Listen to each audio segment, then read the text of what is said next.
नमस्कार। बहुत स्वागत है आप सभी दर्शकों का मकर राशि के लिए मई 2025 के राशिफल के इस वीडियो में। महापरिवर्तन का माह मई 2025। जी हाँ, मैंने थंबनेल में लिखा है महापरिवर्तन का माह, और ये बात बिल्कुल सही है, क्योंकि मई के महीने में मकर राशि के जातकों की गोचर कुंडली में 7 बड़े परिवर्तन हो रहे हैं। शनिदेव अपने ही नक्षत्र उत्तरा भाद्रपद में गोचर करने जा रहे हैं। सूर्य राशि परिवर्तन कर रहे हैं, बुध राशि परिवर्तन कर रहे हैं, देवगुरु बृहस्पति राशि परिवर्तन कर रहे हैं और अतिचारी अवस्था में गोचर करने जा रहे हैं। राहु भी राशि परिवर्तन कर रहे हैं और केतु भी राशि परिवर्तन कर रहे हैं। इतने बड़े बड़े परिवर्तन मई के माह में होने जा रहे हैं, तो इन परिवर्तनों का आपके जीवन पर क्या प्रभाव पड़ेगा? आपकी आर्थिक स्थिति, आपका स्वास्थ्य, आपका घर परिवार, प्रॉपर्टी, वाहन, संतान, शिक्षा, नौकरी, रोजगार, प्रोफेशन, धर्म, अध्यात्म, स्पिरिचुअलिटी और भाग्य, इन सब बिंदुओं पर चर्चा करेंगे इस वीडियो में। ये विश्लेषण आपकी चंद्र राशि के आधार पर किया जा रहा है। तो ये है मकर राशि के जातकों की कुंडली।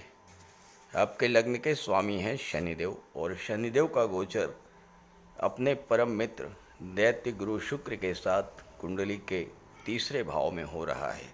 और शनि अपने ही नक्षत्र उत्तरा भाद्रपद में गोचर कर रहे हैं और शुक्र अपनी उच्च की राशि में गोचर कर रहे हैं। दोनों ही ग्रह बेहद मजबूत स्थिति में हैं। सूर्य आपकी कुंडली के चौथे भाव में मेष राशि अपनी उच्च की राशि में गोचर कर रहे हैं और 14 मई को राशि परिवर्तन करके पंचम भाव में आ जाएंगे। बुध 7 मई को चौथे भाव में आएंगे और 23 मई को राशि परिवर्तन करके पंचम भाव में आएंगे। आपके गोचर कुंडली में 2 बार बुधादित्य राजयोग बनेगा, चौथे भाव में और फिर 5वें भाव में। देवगुरु बृहस्पति 14 मई को छठे भाव में आएंगे और छठे भाव में आते ही अतिचारी अवस्था में चले जाएंगे, यानी सामान्य से 2 गुना से अधिक तीव्र गति से गतिमान होंगे। मंगल आपकी कुंडली के 7वें भाव में हैं।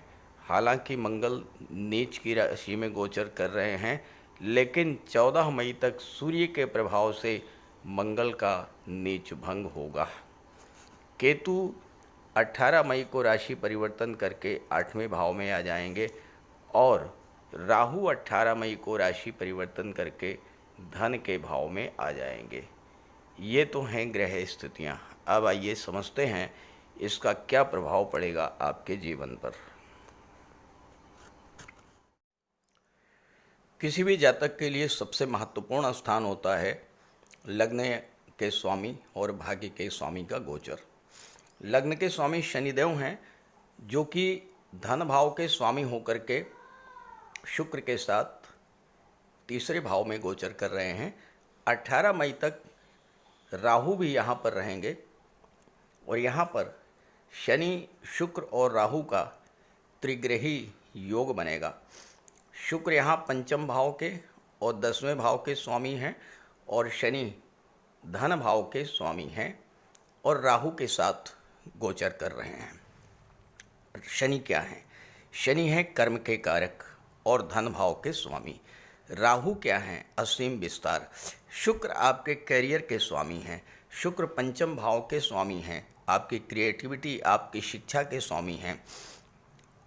तीनों एक साथ गोचर कर रहे हैं। शनि, राहु और शुक्र की त्रिग्रही योग आपको आपके कर्म क्षेत्र में जहाँ भी आप काम कर रहे हैं, इस समय कार्य करने की पूरी स्वतंत्रता मिलेगी। आपको कार्य करने का बेहद अनुकूल माहौल मिलेगा।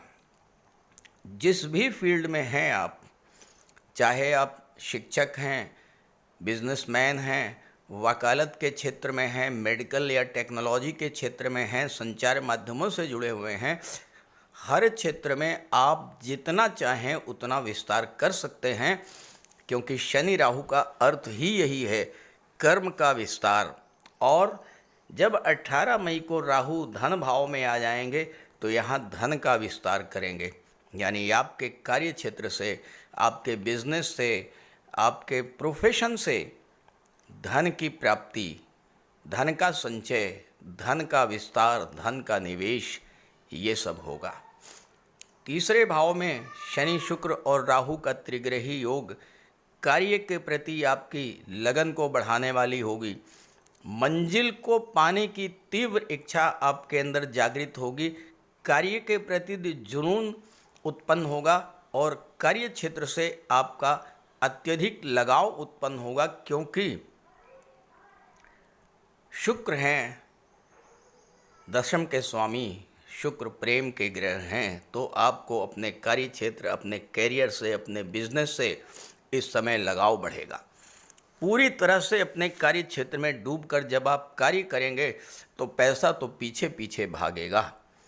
राहु आपको नए नए इनोवेटिव आइडियाज़ देंगे, आपकी इंट्यूशन पावर को बढ़ाएंगे, और शनि उन आइडियाज़ को कार्य में परिणित करने की क्षमता प्रदान करेंगे। आपके उत्साह, आपके पराक्रम में वृद्धि करेंगे, कार्य पर आपका फोकस बढ़ेगा।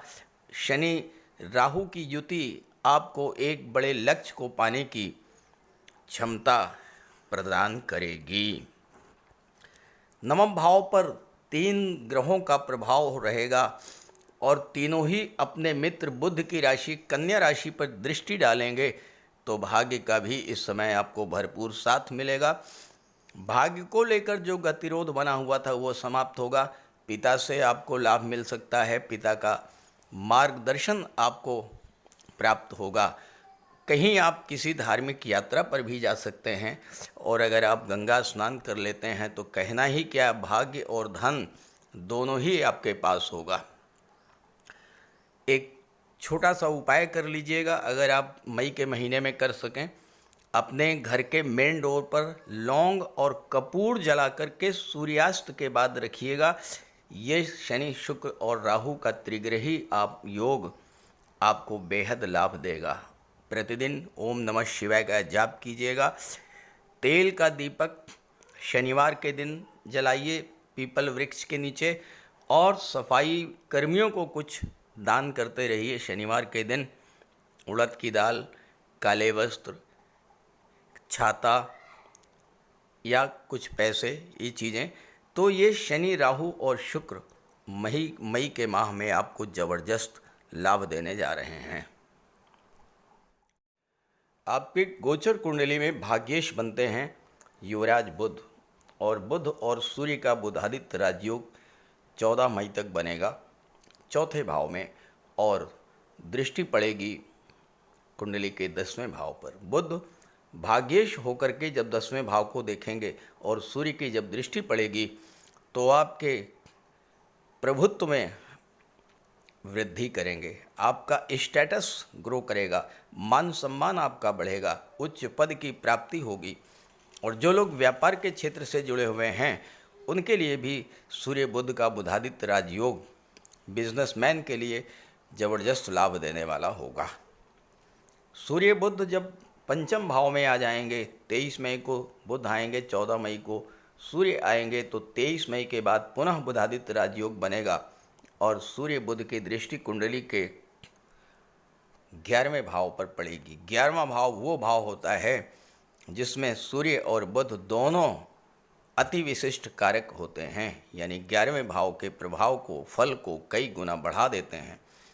तो यहाँ पर आपकी इनकम में कई गुना वृद्धि होगी, आपके मान सम्मान में वृद्धि होगी, आपका सोशल सर्किल, सोशल नेटवर्क बढ़ेगा, आपको अपने मित्रों, अपने सहयोगियों का पूरा साथ मिलेगा। और सबसे बड़ी बात यह है कि आपकी इच्छा पूर्ति में पूरी तरह से सहायक होंगे सूर्य और बुध।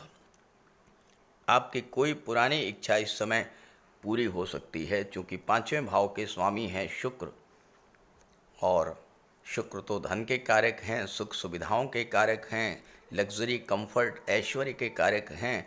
तो सुख सुविधाओं से संबंधी, धन से संबंधी, विवाह से संबंधित जो भी आपकी इच्छाएं हैं, जो अधूरी रह गई हैं, वो इच्छाएं आपकी इस समय पूरी होने जा रही हैं मई के महीने में। तीसरा जो महत्वपूर्ण गोचर है वो है देवगुरु बृहस्पति का। देवगुरु बृहस्पति कुंडली के तीसरे भाव के स्वामी होकर के छठे भाव में गोचर कर रहे हैं और विदेश भाव के भी स्वामी हैं और 14 मई से अतिचारी अवस्था में गोचर करेंगे। गुरु की दृष्टि 10वें भाव पर पड़ेगी, गुरु की दृष्टि 12वें भाव पर पड़ेगी और गुरु की दृष्टि धन के भाव पर पड़ेगी। तो सबसे पहली बात तो ये है कि जब गुरु अतिचारी अवस्था में आएंगे, अत्यंत तीव्र गति से गतिमान होंगे, तो आपको छठे भाव, 10वें भाव, 12वें भाव और धन भाव के फल तेजी के साथ प्राप्त होंगे। यानी आपकी इनकम में तेजी के साथ वृद्धि होगी। आपके कार्य क्षेत्र में एक बहुत बड़ा उछाल देखने को मिलेगा। चूँकि राहु धन भाव में बैठे हैं और राहु की भी दृष्टि 10वें भाव पर है और राहु होते हैं विस्तार के कारक, गुरु होते हैं विस्तार के कारक।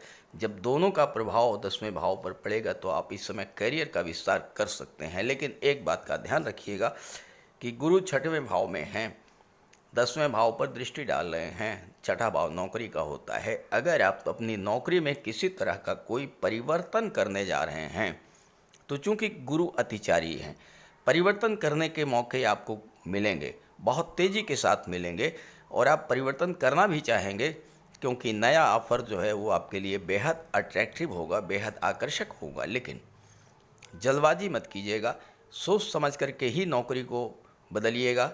ऐसा ना हो कि नई नौकरी में परिस्थितियां पहले वाली नौकरी से भी ज़्यादा टफ निकलें, इस बात का ध्यान रखिएगा।